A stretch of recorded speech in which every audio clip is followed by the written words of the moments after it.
Hello guys, જય માતાજી। કેમ છો મિત્રો? મજામાં?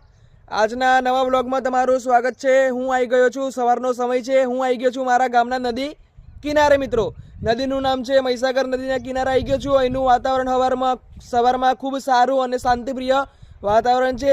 હલકો હલકો પવન ચાલી રહ્યો છે અને ખૂબ મજા આવે છે અને શાંત વાતાવરણ છે। મનને ગમે તેવું વાતાવરણ છે। પણ અહીં આવવાનું કારણ એ છે કે આજે રવિવાર છે। આજે કરવાના છે આપણે ખોડિયાર માના દર્શન। અહીં જોવા માતા મિત્રો, ખોડિયાર માનું એક નાનું એવું મંદિર આવેલું છે મિત્રો।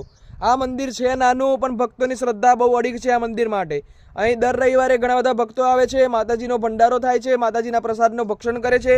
અને મિત્રો, આ મંદિર ખૂબ ચમત્કારી મંદિર છે। અહીં બધાની લોકો વાતો કરતા હોય છે કે 5 રવિવાર શ્રદ્ધાથી જે કંઈ વ્યક્તિ ભરે તો માતાજી તેની મનની ઈચ્છા પૂર્ણ કરે છે। અને આ મંદિરની અચંબિત કરવા જેવી વાત એ છે કે મિત્રો, આ મંદિર વર્ષમાં એક વખત જલ મિલિન થઈ જાય છે।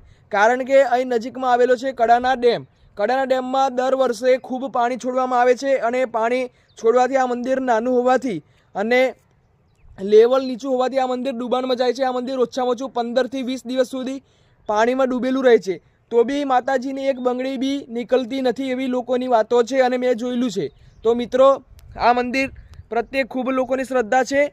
તમે બી આવો, આ મંદિરના દર્શન કરો। હું તો આજે કરવાનો જ છું મિત્રો, બરાબર। અને કોમેન્ટમાં લખો, આઈ શ્રી ખોડિયાર માત કે જય।